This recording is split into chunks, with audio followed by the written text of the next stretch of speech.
시청자 여러분 안녕하십니까? 린달람입니다. 지금부터 2024년 8월 22일 목요일 저녁 린달람의 자연이 그리워 방송을 시작하겠습니다. 이제 우리나라는 좀 선선해지는 것 같습니다. 태풍이 소멸되고 무더위가 마지막 발악을 하고 있긴 하지만은 입추가 지나면서 곧 무더위마저 물러갈 기미를 보이고 있습니다. 그러면은 포도 향이 충만한 캠벨 우리 포도원은 잘 익은 포도를 따게 되겠습니다. 수확한 포도는 서상주 농협에 납품하도록 계약이 되어 있지만은 린달람 농장은 그 중에서 좀 일부를 빼서 원래는 그렇게 해서는 안 되는데 좀 빼가지고 3kg들이 상자에 넣어진 것입니다만 시청자 여러분에게 직접 판매하는 방안을 강구하고 있습니다. 자카르타 실버타운이나 자연과 건강 네이버 밴드에 들어가셔서 한국에서 받을 사람의 이름, 주소, 전번을 찍어주시고 만디리 루피아 자카르타 구자로 그 대금을 보내주시면 되겠습니다. 아직 가격은 정하지 못했는데요. 구자 및 포도 사진 등은 밴드에 다시 올려놓도록 하겠습니다. 그때 여러분이 보시고 추석 선물로 보내실 분은 한국 주소와 함께 확인해 주시기 바랍니다. 다시 실버타운이나 자연과 건강 밴드에 업로드해 놓을 것이니까 그때 좀 체크해 주시면 좋겠습니다. 자, 그럼 이제 인도네시아로 가보겠습니다. 오늘 콤파스 신문은 헌법재판소가 위기에 처할 수도 있다는 제목으로 일면 톱 기사를 내놓고 있습니다. 헌재 결정을 무시할 경우에 헌재는 위기에 처하게 되고 궁극에는 2024년 지방선거에 큰 충격을 가져다 줄 것이라고 분석을 하고 있는 겁니다. 도대체 무슨 결정을 헌재가 어떻게 했길래 위기에 처할 수도 있다고 보는 것인지 입법실무위원회의 결정 내용을 좀 간추려 보도록 그렇게 하겠습니다. 먼저 DPLD 지방의회에 이미 의석을 갖고 있는 정당이나 연정그룹은 지방선거에서 전체 의석수의 20% 또는 누적 유효 투표수의 25%를 획득하기 위한 요구사항을 충족하게 되면은 후보를 등록할 수 있다고 되어 있습니다.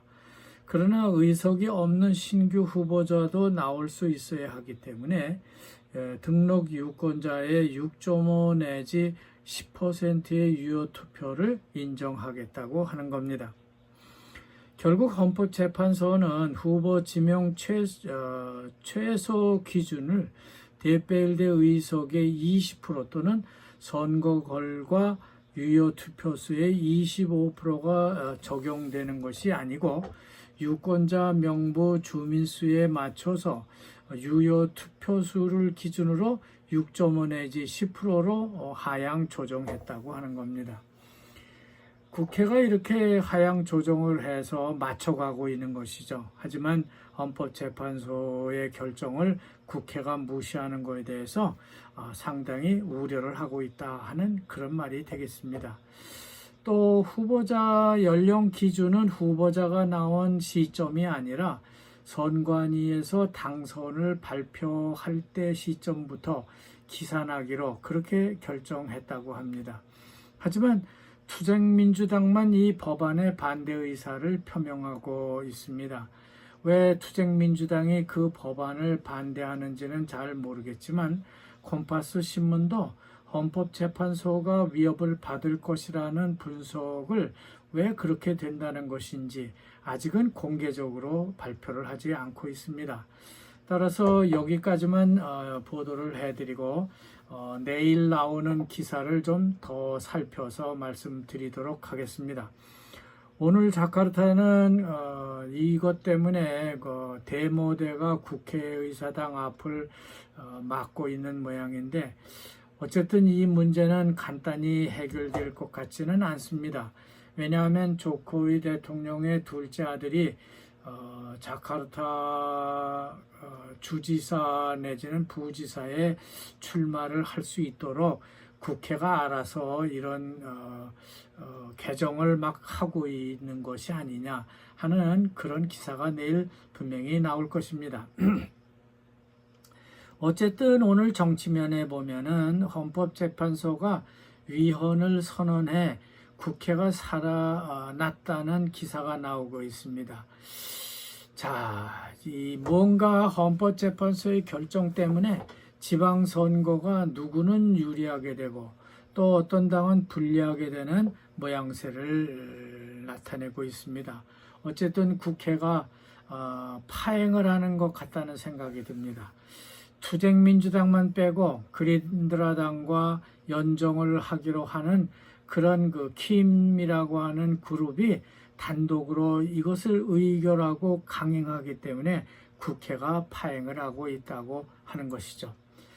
다만 신문은 헌법재판소와 법관에 대한 역사도 좀 참고로 소개를 하고 있습니다.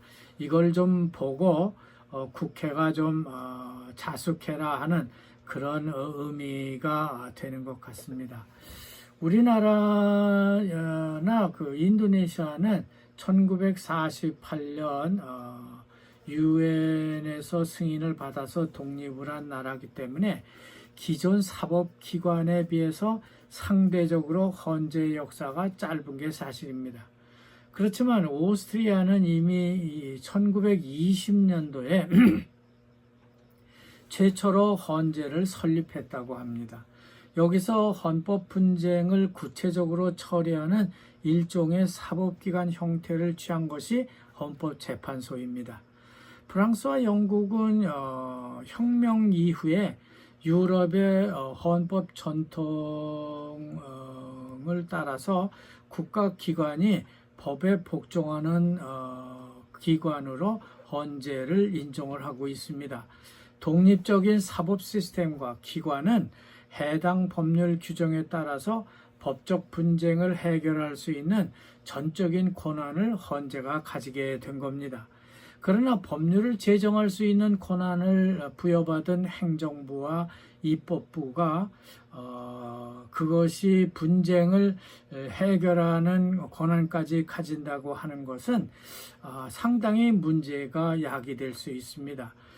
그들은 법적 규정을 만들고 또 그 해석에 대한 유일한 권한까지 가졌기 때문에 정부와 국회는 자유롭게 이걸 바꾸고 취소하고 할 수 있는 그런 경향이 나타났다고 합니다. 이것 때문에 1차 내지는 2차 세계대전 이후에 헌법에 명시한 국민의 기본권을 보호하고 국가기관 자체에 대한 통제를 포함한 권력 균형을 잡을 필요가 커졌습니다. 이런 맥락에서 위헌 여부를 심판받아야 할 행정부와 입법부가 자기 스스로 심사를 하게 놔둘 수는 없었기 때문에 헌재가 나오게 된 겁니다.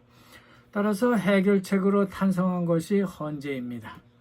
그러므로 헌재 판사는요, 그 나라의 최고의 법률 지식을 가진 그런 판사로 구성을 하고 있습니다.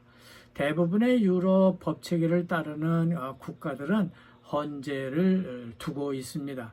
헌재는 독립적이고 누구의 간섭도 받지 않고 누구의 편도 아닌 중립적 입장에서 헌법을 검토하여야 하는 의무를 갖고 있습니다.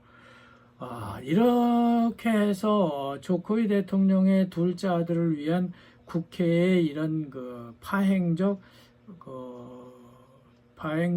절차와 또 내지는 헌재가 결정한 것을 맘대로 무시하고 국회가 이것을 바꾸려고 한다면은 상당히 큰 문제가 될 수 있다.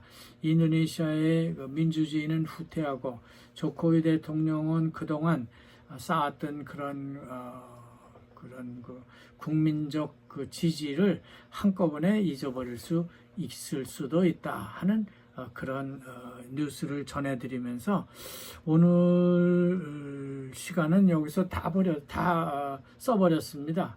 할 수 없이 이제 마감할 시간이 되고 있는데요. 자카르타 공기의 질이 아주 나쁘다고 하는 보도도 나와 있습니다. 그리고 인도네시아 일부 지역은 벌써부터 가뭄 피해를 걱정하고 있다 하는 그런 뉴스도 전해지고 있습니다. 자, 여기까지 하겠습니다. 여러분, 감사합니다.